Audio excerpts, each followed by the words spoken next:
Okay, welcome everybody to our Monday afternoon seminar. Today it's a great pleasure to have with us Valeria Pettorino from CEA Paris Saclay, who will tell us about dark energy from theory to data. So Valeria, please, you have the floor. Thank you very much for the invitation. It's really a pleasure to remotely be here and to see also some familiar faces, friendly faces that again it's a while hadn't seen. So I'm now in Paris and I'll talk about dark energy from theory to data. Here is a bit of the summary, the plan of the talk. I'll tell you something about me and something about the group where I'm in right now, because I think probably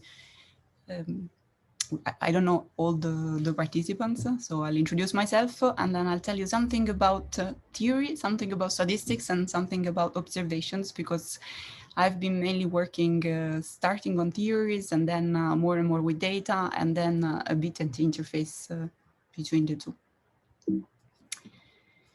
So that's just a summary to introduce myself. I'm a physicist. I worked on cosmology, mainly on theoretical cosmology, on dark energy, modified gravity, CMB, neutrinos. I've contributed then more and more to data and to large collaborations like Planck, and recently from 2007 on Euclid, on the theory, on the forecasts, and leading the likelihood development for the Euclid collaboration. In the past, I'd also worked more on supernova neutrinos for the Icarus mission. And then in general, I like networks which are beyond my field of expertise across different domains. And I've been involved in different activities within the EuroPython Society, for example, that promotes the use of Python within academia and industry, or I've worked on a healthcare project for science to data science training. I've organized a school, which is actually now open also for new applications, if we can have it in person in December, in Tonale. It's every year a school on cosmology, focused on theory for observers and observations for theorists. And I'm also within different networks for professionals across different domains, and mentoring programs for women in physics, in particular the Supernova Foundation. And more recently, actually really starting 2020, maybe because of the pandemics, but I got more and more interested also into science policy and science diplomacy, for which I took some training. And since 2016, I'm in Cosmostat. I got my PhD in physics 16 years ago in Napoli, in Italy, and then I worked in different places in Germany, in Switzerland, in the US, and since now almost 5 years, I'm in Paris. The group Cosmostat is, as the name says, joining people that are expert in cosmology, on various aspects on cosmology, on signal processing, from machine learning to blind source separation, optimal transport, also within different applications beyond astrophysics. The group has made available their software packages online on our website, and also, especially during pandemics, as I was saying to Savas, we're having lots of tutorial sessions for scientists that we make available on our website and on our YouTube channel. Within this talk, I'll reference some papers that are, of course, done with several collaborators. And so I summarize this here on theory, thanks to mainly contribution from work from Adria, postdoc who is now in Heidelberg, and Amendola. Statistics and machine learning, mainly thanks also to Virginia Ayani, who is currently my PhD student at CEA. Through Planck, through Euclid, there's of course many collaborators in these large collaborations, and also thanks to collaborators on simulations, because several of these tests had to use simulations, in particular from Marco Baldi or Ghia. So let's start from cosmology. And we know that the standard cosmological model tells us that the universe is expanding with an accelerating expansion. We don't know, however, what's inside and what adds to matter density in order for the universe to be spatially flat. Most of the universe is in the form of either dark matter or even more unknown dark energy, which somehow is responsible for this cosmological accelerated expansion. In the standard model, this is a cosmological constant, so something that adds to the Einstein equations, that it's constant in time and space. It's in practice a parameter that fits the data very well so far, and it's already impressive actually, because I mean, it was not trivial to fit all the data that we have. However, it does not match really theoretical predictions. It requires fine-tuning, and also it marks the present epoch as a very special time during the evolution of the universe. And all these reasons have motivated several theoretical cosmologists to look for alternatives, to ask whether this is the cosmic acceleration is not actually due to a constant, but rather to something which has dynamics, which changes in time and space, that could be interpreted, for example, as a fluid, dark energy, or as a force that adds to gravitational attraction, and to which we refer usually as modified gravity. And in practice, we aim at testing interactions at cosmological scales, perhaps as we do in particle physics, valuing also the complementarity of information that we get from different probes. So testing them as if, again, we were testing interactions and forces at different scales. I think there's mainly, well, there's many different questions that we can ask, but maybe two different questions on which cosmology, and in particular, like people working on dark energy or modified gravity, have been wondering in the last few years, which is, can we falsify a cosmological constant? And can we distinguish among its alternatives? And these are two different questions that somehow are referring to the same problem or to similar problems, but they may require, in order to be addressed, different strategies, as I may show you in a moment. And also they imply different challenges for the same quest that come from three different tales. The one that can be told by theorists that look for new theoretical models that may be convincing, more convincing than what we already have, more convincing than lambda CDM, models that can be tested, and models that match at least all the data we have so far. But there is also the challenge of the methodology, so the whole process of the data analysis, the numerical codes which are in it, and how we can optimize the statistics that we need to use in order to extract information from the data and test different theories. And then, of course, there is all the challenges related to the experiments. We can get, and we will get soon, more data. We can look at different frequencies to try to tackle systematics, for example, or we can have full sky or ground-based, and so experiments, and so look at different scales. And all this, again, provides complementary information that then implies also different choices that we make in all these three tales. And I think in general, it's good to be, let's say, either if you're a theorist or an observer, or if you work on the statistics, I think in general, it's always good to get to know what are the choices which are made in the other tales, because again, they might impact also your analysis. So let's start from something about theory.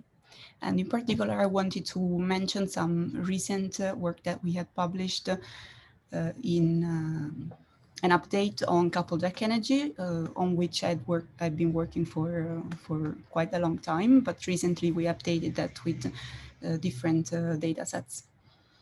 Now, in general, in theory, in theoretical cosmology, if you want to add, like to test a new model, you have usually two ways. Either you start from an action, and so on a specific cosmological model, and then you derive all the equations for the background, for the perturbations, for the nonlinear analysis, and you try to test that model, that action with data. Or alternatively, you can use a more phenomenological approach that starts from phenomenological functions of the perturbations that somehow may be a way to disprove lambda CDM. For example, when you think about functions of the gravitational potentials that are one within the standard model lambda CDM, but may be different from one in different scenarios. So somehow these two approaches are kind of complementary because they address different questions. The first one rather tries to understand which is the model that fits the data, and the second one is rather on disproving lambda CDM. So again, two different approaches for the two questions that I had listed before.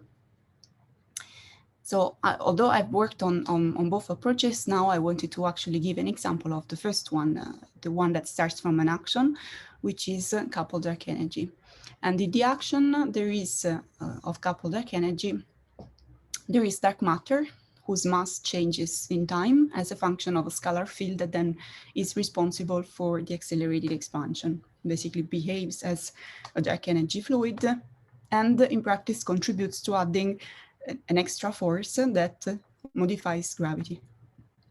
Usually the fifth force adds to gravity in the simplest case, in which the coupling strength is constant, with a beta square that increases the strength of the interaction between dark matter particles. Now, this model is compatible with the current data. We have the updated constraints in this, again, in this recent paper. And what was interesting, one interesting aspect is also that there is a degeneracy between the coupling and the expansion, the Hubble expansion parameter. That's something that actually had already been pointed out long before now, and long before the tension between CMB and the direct measurements of the expansion. But we updated that also in view of the fact that there is a current tension between CMB probes and direct measurements of the supernova. I don't want to go into details with that. I think we've probably all seen this plot, but in case there is a review of the data in this paper and the review of different theorists in this one. Some of these are not independent, so they cannot all be combined, for example, but in general, there is anyway, I mean, a tension in this derived H0 parameter. Now, the point is that if you have coupled dark energy, and therefore having a coupling modifies the matter power spectrum. So, for example, the coupling enhances the growth of perturbations. And this effect that, that you see here, these are different values of the coupling, exaggerated, I mean, a bit just to show it to you, is similar to the effects that, for example, neutrino masses might have on the matter power spectrum. That's important to retain, because I'll discuss also afterwards a way in which we can distinguish these two effects. But the point is that it then becomes quite easy, actually, to find, for example, three models in which one is lambda CDM and the other two are mimicking lambda CDM, both in the CMB and for the same values of the parameters in the matter power spectrum, just by knowing that there is a degeneracy in this observable between the strength of the fifth force and neutrino masses. And so in practice, the other two correspond to the two values of the couplings and to different values of the neutrino masses, which are still compatible with what we know from current data. So here, this is, let's say, one of the latest plots that we have in this in this recent update of various constraints. And in practice, we find, or you may think, let's say, that there is a peak corresponding to a strength which is different from zero. This is more or less evident depending on the data set combination. So in practice, statistically, I don't think that this is, let's say, this is significant, but it's interesting actually to see separately how the different data sets behave. And it's mainly CMB lensing that then shifts the peak the most towards lambda CDM. Also, when a model selection criterion is based on the full Bayesian evidence, and then in order to discriminate among models, then lambda CDM is still preferred at the moment in all cases, because basically you disfavor models which have an extra parameter. So at the moment, again, it's coupled dark energy is still compatible with the data. I don't think, let's say, there is evidence that it can solve this H0 tension. But sorry, Valeria, there is a question from the audience. Can they ask you now? Yeah, sure. Pierre, please go ahead. Oh, thanks. No, just a simple question about this peak that we see on the red curve. So it seems that the peak appears when you add the high value of H0 due to Schut and holy cow, isn't it? So that means that if these experiments were measuring an H0 that's a bit smaller, we wouldn't see that peak in beta. Yeah, I think exactly this. That's also why it's important, I think, always not to just combine everything, but to see differently, separately, what each data set does. And you see that when you add, so BSC here is BAO Pantheon, so it's the basically other background information. And you see that the peak is slightly to the right, but still, I mean, perhaps that's, I don't know, 1.5 sigma, let's say, within zero. And then it's only, it's farther to the right when you instead include the shoes and holy cow. So again, yeah, I mean, that's also why I say, I think it's not significant. I think it's interesting that already when you add the, for example, in the blue one, it's a bit more in the right, but interesting still means within probably 1.5 sigma or something like that. So completely fine for the moment for lambda CTM. Okay, thanks. Thanks. Good question. Okay, one other perhaps interesting aspect of this of coupled dark energy is the fact that it's a force accelerated model. What do I mean by that? You may remember that, especially a few years ago, there was this mentioning, always, I mean, reference to self-acceleration that originally was introduced to distinguish what is genuinely a modification of gravity from a cosmological constant. And in this paper, together with Luca Mendola, we had gone through this definition. We had highlighted a few problems that there were in the original definition that had been used, and had proposed two new concepts. So to consider, given a model, whether this is force accelerated in the sense that the acceleration is really due to, in effect, a modification of gravity, not hidden in a cosmological constant, or fluid accelerated. So whether instead this can basically be attributed to a cosmological constant and to a fluid. And so in this kind of framework, then coupled dark energy would be a force accelerated model. And this is let's say it's basically follows the same motivation that was there for self-acceleration, but rather generalizes it to when you have non-universal couplings. Yeah, it's also another problem that now I don't have time to mention. So as a theorist, sometimes I always, let's say, I come across the worry that, especially actually when I talk to people who are not theoreticians, the worry that models beyond lambda CDM are too exotic. And I usually don't worry as a theorist about that, in the sense that if we were made of 96%, sorry, if we were made of dark energy or dark matter, and we looked at the 4% of matter that is there, then we would see different fundamental forces, different particles, which are, again, part of the standard models that took years to discover. And so at the end, we are much more exotic. We, as 4%, we are much more exotic than any dark energy model that has probably ever been suggested.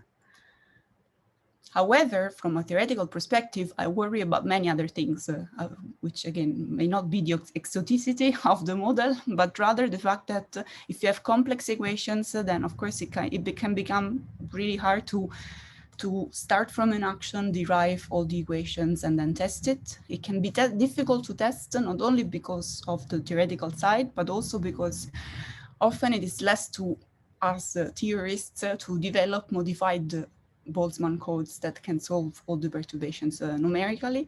There's very few n-body simulations beyond lambda CDM, and that makes it also very hard to predict, even harder than in lambda CDM, to predict theoretical expectations in the nonlinear regime, even if systematics were all under control. Also, there's extra parameters, which, or even in some cases, often several free functions that basically make an MCMC quite slow, much slower than lambda CDM. And that's also a bit a paradox in the sense that, or maybe a bias, I don't know, but I mean, the fact that at the end, the model which is the standard is also the one for which we have codes that we can trust and that are more used and that have been validated, let's say, much more than others. There's also a difficulty in the assumptions which are made in the data analysis. So sometimes, unless you're really into the data analysis part, it's hard to identify which are the theoretical assumptions which are made already within the data analysis.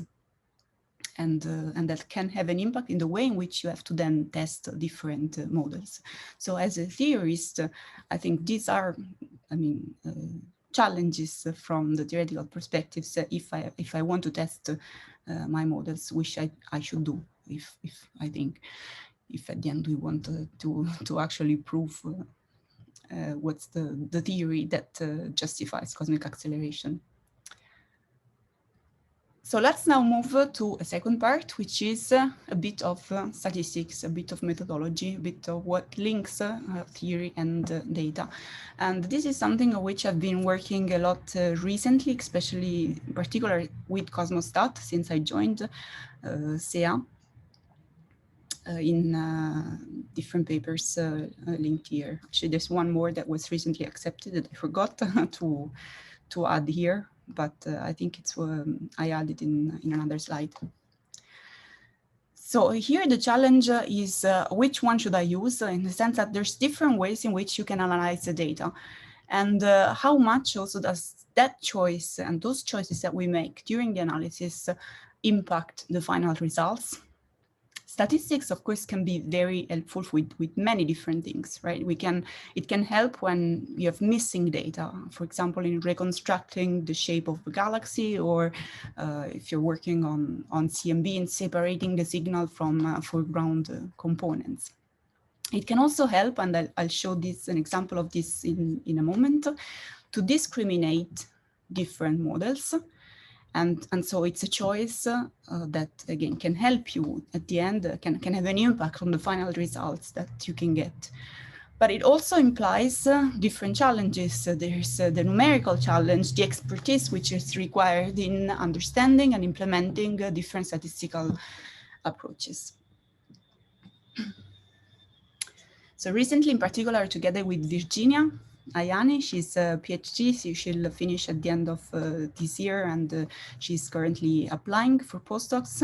She has a background in theoretical models of dark matter, but then she has worked a lot on her main expertise, which is on weak lensing and the different statistics, also beyond the second order statistics. She's also part of the Euclid likelihood team as a weak lensing expert. So she's great, and again, the results that I'll show now are indeed thanks to her work. And they're referring to weak lensing, so the distortions of shapes of distant galaxies that we observe due to the large-scale structure along the line of sight when we observe. So what Virginia did was to develop a pipeline that goes from the convergence maps, so from the distortions that we see in the maps from simulated data or directly from data. Thanks to likelihood analysis, she is able to compare the data or again simulations with theoretical predictions for a given model, and extract through a Monte Carlo analysis uncertainty on the different cosmological parameters. This for various different statistics, summary statistics for weak lensing. One example is in this paper that she led on neutrino masses in lambda CDM using multi-scale peak counts. So we can use this pipeline to forecast how different statistics will compare and perform in constraining different cosmological parameters. And as their forecast, we do that assuming a specific, for example, a specific experiment. So we did that, for example, for Euclid, in which you can use the cosmological massive neutrino simulations, the massive NUS, which is an amazing actually set of MODI simulations that was released by the Columbia Lensing Group. And it's quite amazing because it contains, and it's really kind of rare to find, 101 different cosmological models, including also different values of the neutrino masses. So we consider the Euclid-like noise, where Euclid is a satellite that, so I'll mention something afterwards about it. But I mean, some of you are also involved in this experiment, so you may all know already what it is. And then in order to access the signal in the convergence maps at small scales, we filter them, comparing different techniques. You can do it with a Gaussian filter, a multi-Gaussian filter, a starlet wavelet transform, where you see again the different scales. And after filtering from the convergence map, you get what's called the aperture mass map. So this, on these maps, so these weak lensing mass maps, you can then calculate different statistics at second, third, fourth order. So again, the variance, the skewness, the kurtosis, or you can count the peaks. So you can describe the distribution of the local maxima as a function of their heights. We then applied that pipeline to get the final again, constraints as expected for Euclid and different statistics. And in an ideal setting, we showed that peak counts perform better than the Power spectrum for this set of parameters. Here we were varying the neutrino masses, omega m, and the primal perturbations AS. Okay, and so basically this is the result for different statistics and also different filters. So at the end, the statistics, again, that you use may be optimized depending on your observation and what you are actually observing and your experiment. And also, interestingly, the filter didn't really have much of an impact on the final constraints, but for example, it can make things easier for the covariance because, for example, here for the starlet filter, we saw that there's basically very little difference between the diagonal elements and the full covariance, which means that you can just as easily use the diagonal let's say, in the sense that the covariant matrix basically is mainly diagonal, or the information is encoded in the diagonal terms. And this can be an advantage because when you invert the matrix, it can speed up the computation. Also, more recently... Oh, sorry, Valeria, there is another question by the audience. Yeah, sure. Pierre, please. Yeah, thanks. I was wondering whether you could see my hand rising. No, I cannot because sorry, I see the slides. I don't see the chat, so it's good if you actually you. So next time I shall speak. Okay, good. Can you just explain what is this starlit filter, please? Yeah, it's an isotropic wavelet transfer. So basically, it decomposes the original map into different maps at a glance, so that you can analyze different scales simultaneously. Basically, that's it. It's a wavelet transform. Okay. Then the starlet is related to an isotropic additional, requirement, but in practice, it's a different filter. Thanks. You're welcome. Okay, so this latest one here in this recent paper that we published, instead we investigated an alternative to that, to just having peaks, which is the starlet L1 norm. That's easier to compute. It's an L1 norm, so the sum of the absolute values of the coefficients in the wavelet decomposition. And it has the advantage that it avoids the problem of defining what is a peak and what is a void, because it uses the information from the full, at all pixels from the full map. So in this sense, again, it's more convenient, and we saw also in the same ideal situation how it performs with respect to the other options which are available. So peaks, voids, or both of them. So the L1 is the one which actually in an ideal setting is the most constraining one. So higher order statistics can be a promising way to access, of course, the nonlinear cosmological information, provided that systematics, of course, are under control. But again, optimizing the statistics is something you will want to do if you want to extract most of the information from your data. But it's also interesting, the fact that higher order statistics can also be used, and statistics in general actually can be used to break degeneracies between models. So I want to go back to the degeneracy that I showed you at the beginning, the fifth force and the neutrino masses, which I told you they both tilt the matter power spectrum, and see if statistics helps us in discriminating between the two. So for example, for this paper here, we considered how we can discriminate between lambda CDM and an F of R model. F of R, with respect to coupled dark energy, F of R is a universal coupling, but still there is a strength, there is an additional, let's say, fifth force that acts in the same way on all species with neutrino masses.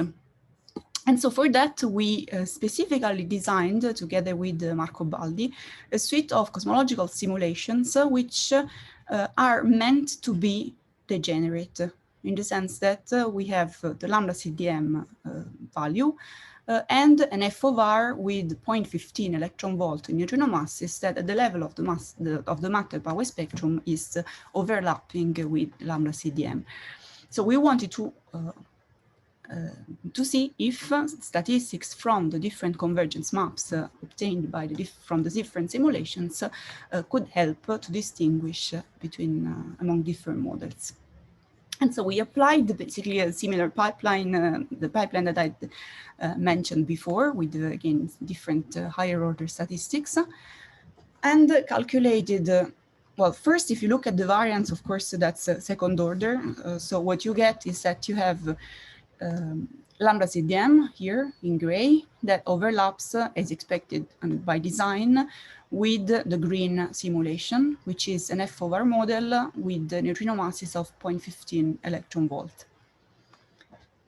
we also compared with two other models that are obtained by decreasing more and more the neutrino masses, and therefore, again, obviously, like as expected, they detach more and more from lambda CDM. So it would be hard to distinguish the green from the gray one, just with second order statistics, just with the variance. But perhaps it can be easier with other statistics. We tested several, and at the end, what really helps more is, for example, peak counts. At that time, actually, we didn't have, we hadn't thought yet about the L1, so we didn't check that. But for example, if you consider peak counts, lambda CDM is the gray one, and it's, as you see, completely separated from all the other F of R models. Although with this statistics, you wouldn't still be able to distinguish among different F of R models. But again, it's different questions.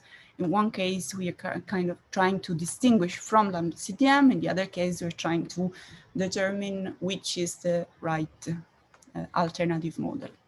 Valeria, may I ask? Yes. So do you understand why peak statistics gives you much better ability to distinguish lambda CDM from the others?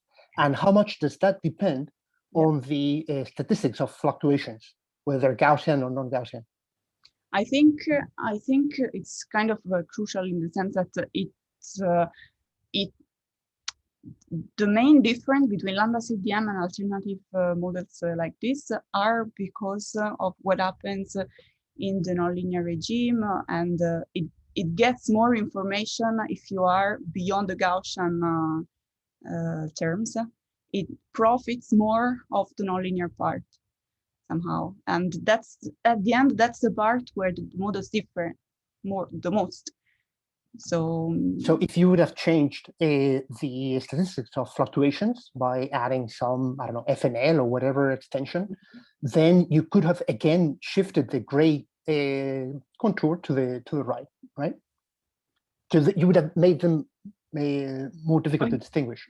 Here we tested it on weak lensing. So yeah, I mean, if there is some other parameter that then affects this, of course, yes, one would have to redo the analysis and see if there's again something else, if there's another parameter, and how it depends from that. Here so have we you have tried an with FNL change. So have you tried with some FNL? No, we haven't. No. Okay. Yeah, it's a good point. Okay. No, I have. One would have to have the simulation that mimics that. So in this case, we could build degenerate simulations because we wanted to test again for this parameter. We were concentrating more on the beta, or on the strength of the fifth force and the neutrino masses. Okay. So that's for peak counts, and then we also wondered what happens when we use machine learning and a convolutional neural network. So used as a classification problem again, so as a classification method, in the sense that again we wanted to discriminate among models that at the second order in the Bauer spectrum they would have been degenerate. So what you see here is the confusion matrix. So you see on the lines correspond to the different true models, lambda CDM, the F of R that is most degenerate, the 0.15 electron volt in neutrino masses, and the other two models. And then the vertical columns here correspond to the prediction. So this means that you would like the confusion matrix to be as close as possible to the identity, because it would mean that your prediction is matching the truth. So what you see here is the confusion matrix in the case of a convolutional neural network, and in the case of the best case we could get for using the peak statistics. So you see, comparing the two, that while indeed peak statistics let's say behave better than just let's say random choice, and indeed, especially for the model which is more degenerate, lambda CDM, you have 66% probability that your prediction matches your truth. This improves a lot, up to 90%, with the convolutional neural network. And this is for zero noise level, but of course, I mean, this degrades the more noise you add. So we did the two different levels, an optimistic and a more pessimistic one. In this case, it's still, it's degraded, but still it behaves better than just, let's say, a random pick. It's still about almost say 60%, and it's better, much better than peak statistics. If you increase even more, but that's, I think it corresponds to 70% of noise, then you see almost nothing anymore, and the peak don't help anymore. But the machine learning still behaves better than what peak statistics would do. Finally, third tail, the one that is in the experiments. What comes with the what refers to the challenges in the data, in the technology, in the systematics, in the observables that you are actually using to test your models. And in particular, I wanted to mention something about Euclid, since I have worked a lot for this mission. It's an ESA medium class space mission, which has been selected in the program Cosmic Vision, and which is expected to be launched at the end of next year. In particular, together with a team which is called the InterScience Task Force, because it joins people with expertise from different probes, we published a validated forecast pipeline that I think I want to mention because it's useful independently of whether you are in Euclid or not, and I'll show you why. So first, let me say that Euclid is again a satellite that will observe in the visible and infrared bands, and will have a sky coverage of 15,000 square degrees. Its primary probe will be with lensing and galaxy clustering, so it will be able to measure the expansion and the growth of structures, slicing the universe at different epochs with the photometric and spectroscopic data. These are some of the well, recent, now it's almost 6 months, but images from the Euclid NISP, the Near Infrared Spectrophotometer, that had been delivered to ESA in May 2020. That's all covered up, and this is without the cover, what's inside that. And that's the VIS, the visible instrument that was also delivered to ESA in July 2020. So that includes 36 CCDs, each with 4,000 pixels by 4,000 pixels. So for a total of about 600 megapixels. This is the Euclid payload module that was a press release in July 2020 with the VIS and the NISP mounted on board. And that's the paper on which that we've published with Euclid, the forecast validation for Euclid cosmological probes. That started because, quite incredibly, actually, at some point we were a few years ago in a situation in which different people had different forecasts, also, I mean, with different published papers, and different results, although they were meant to be the same. And when we compared that for the same model and in principle for the same probes, we were in a situation in which we had ellipses going more or less everywhere, which were different in amplitude, but also in the degeneracy directions. And so this motivated Euclid to put together an effort of the InterScience Task Force, so a task force on forecast that had to review the recipe to define the equations used for galaxy clustering with lensing and their cross correlation, include correctly systematics, for example, intrinsic alignment for weak lensing, include the recipe for how you handle nonlinear corrections, differently actually for galaxy clustering and weak lensing within different optimistic or pessimistic scenarios, compare different codes which were implementing the same recipe, and then validate them until they reached less than 10% difference on the errors on each of the parameters. And why am I saying that this is relevant also for non-Euclid people? Well, first, of course, to get to know what are the results that we trust for the forecast for Euclid, they're here. And also because there is an appendix in this paper, which I think actually is one of the main results of the paper, although it's in the appendix, which is how can you do your own code comparison? So it shows you how to proceed if you have another code with your own comparison, how to validate your code, how also including the reference features and also the plotting routines to add your code, for example, in this plot. This plot shows the differences, the percentage difference for each of the parameter across the final, say, validated different codes. And so you see that all of them are within 10% difference on each of the errors. So this is something that anyone can do, that's publicly available with all the reference features and again with all the routines which are needed. The final result was then, there's different results in the sense that then we have forecast for the different probes, for the spectroscopic galaxy clustering, for weak lensing, for their combination, and including cross-correlation.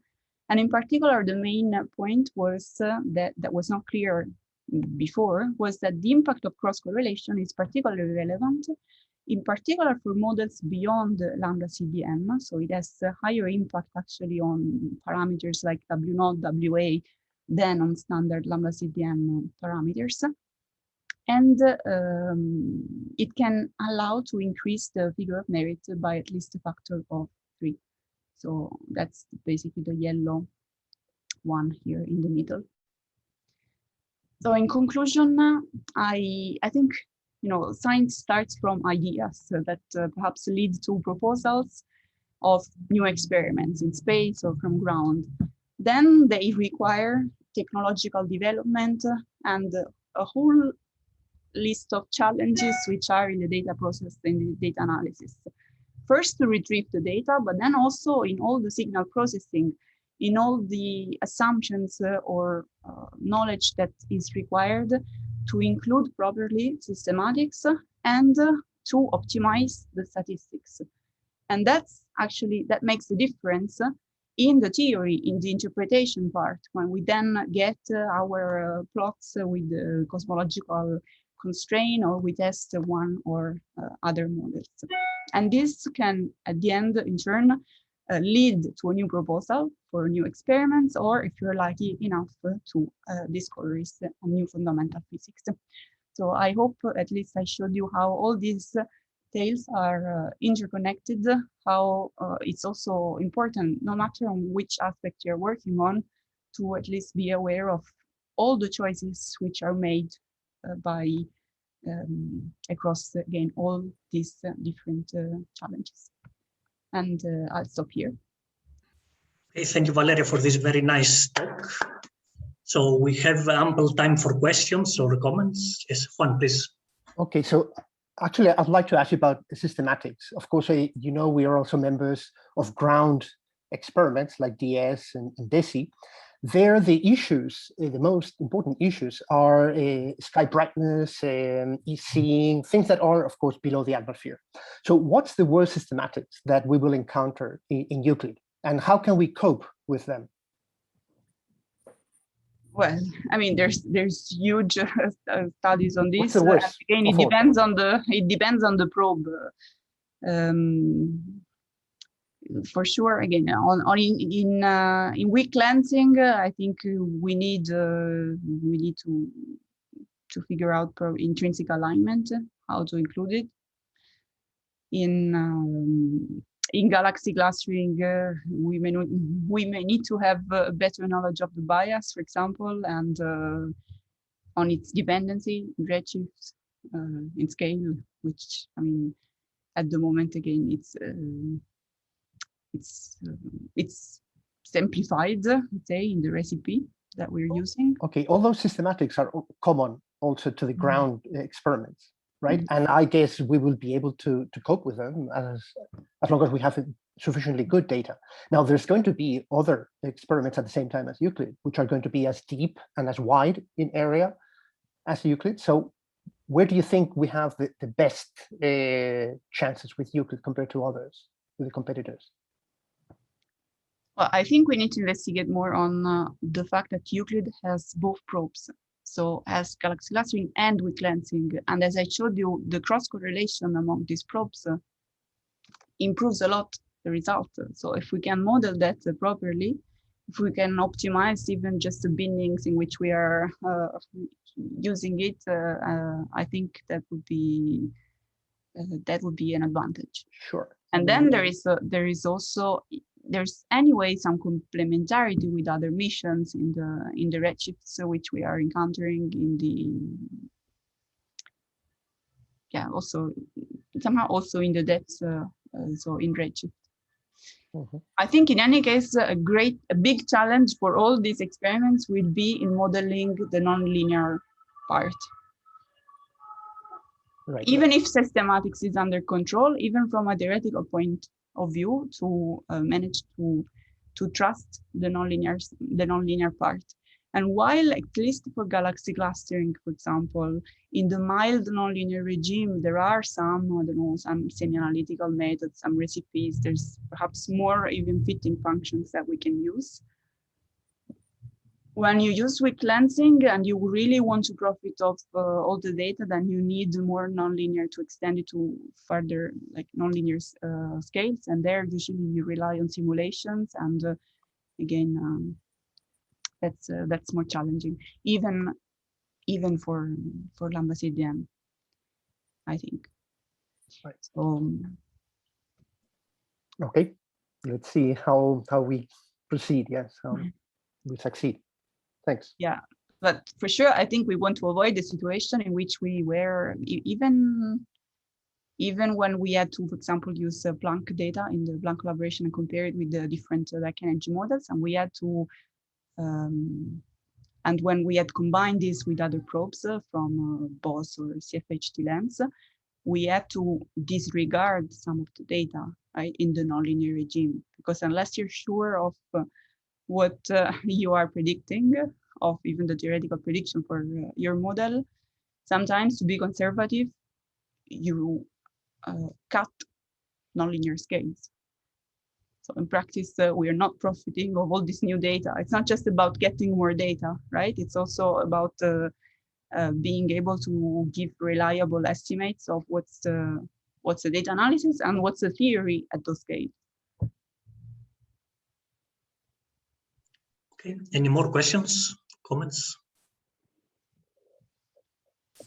So I have a quick question. So you mentioned towards the middle of your talk that you used at some point convolutional neural networks to discriminate between lambda CDM and the various degenerate models with masses of neutrinos. So can you discuss this a bit more? So did you train the neural network on the simulations, and which observable did you use exactly? Can you discuss this a bit more?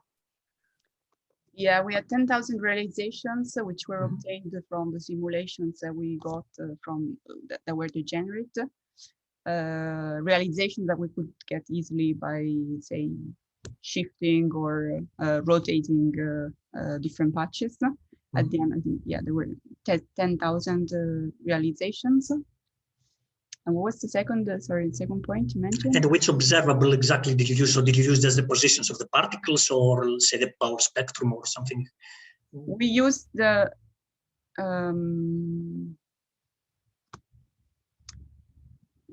for the CNN.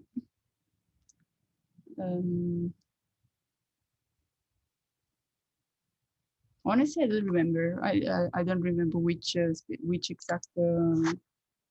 It's okay. Yeah, I can look at the paper. Yeah. So how efficient was this? How efficient was the training? Because you mentioned that it was very efficient. Actually, it was also very fast, and of course, I mean, this is also due to the fact that it was a classification problem. So not a regression problem, which would have taken more time for the training and then for the estimate. But specifically for this problem, we wanted to see how efficient it was in discriminating different models. And so this allowed to rely at the end on one simulation for each of these scenario, and then easily do the 10,000 realizations. Perfect. Okay. Can I ask one follow-up question on that? Yes, please. Yeah, so when we talk about machine learning to distinguish between different models of the universe, I'm always a bit scared that these methods would work for what we expect, but they won't for what we don't expect, in the sense that when we will come from that to the real data, to the real universe, that may have things that we haven't imagined in the training, for example, training set, then it might just give the wrong answer, bias or results, things like this. Could you comment on that? Yeah, so first, indeed, the training has to be representative of what you're showing, right? So in the sense that it has to have enough cases and enough parameters that are representative of what you actually want to test. Although, I mean, there are some cases in which, again, people are testing whether this applies also beyond the representative model.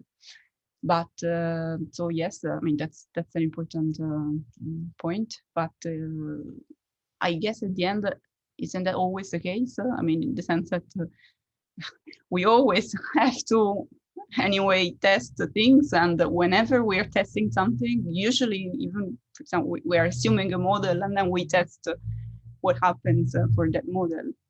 I don't see that as a specific thing of machine learning, although it's true that, again, you have to do the appropriate tests to check that in practice, your interpolation is correct, right?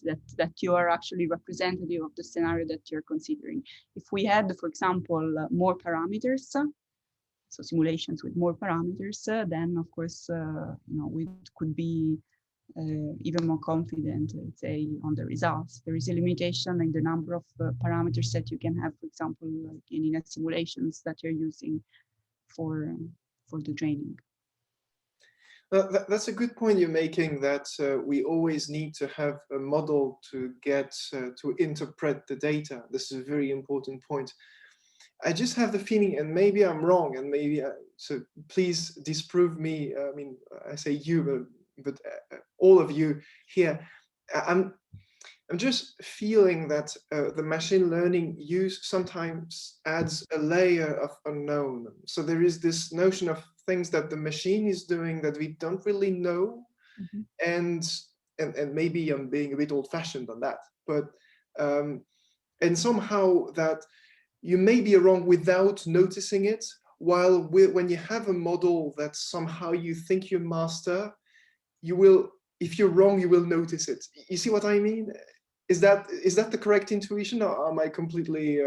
So I understand the worry, and I think again, perhaps people who are more experienced in machine learning will have also better answers.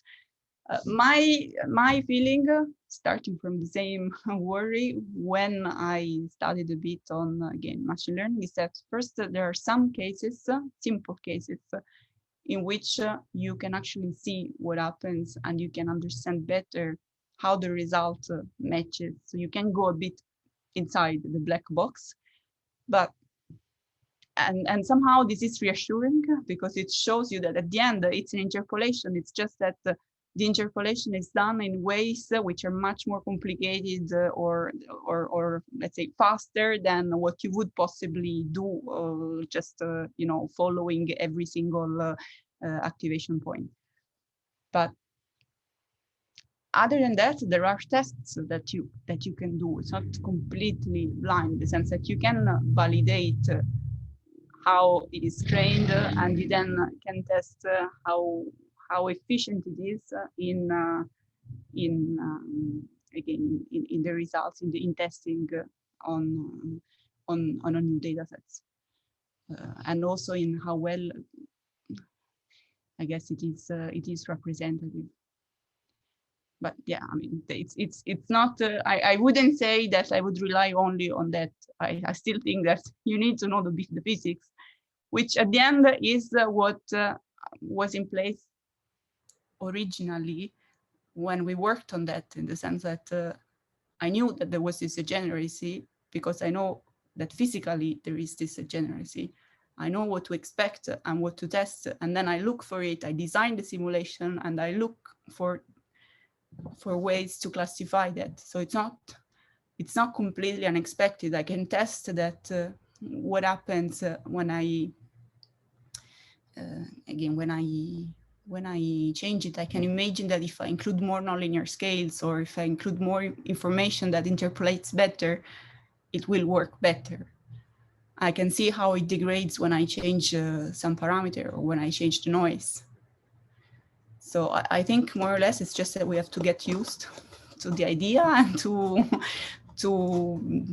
methods which are also requiring an expertise that perhaps as cosmologists may be, at least to me, let's say, less known, but is widely already applied in many different fields. So again, it's something that somehow we can see as yet another way to do our analysis. Thanks. Okay. Any more questions or comments? Well, if not, we can thank Valeria again for this very nice talk. Thank you, Valeria. And it was a pleasure having you for this seminar here. Thank you very much. Thank you very much for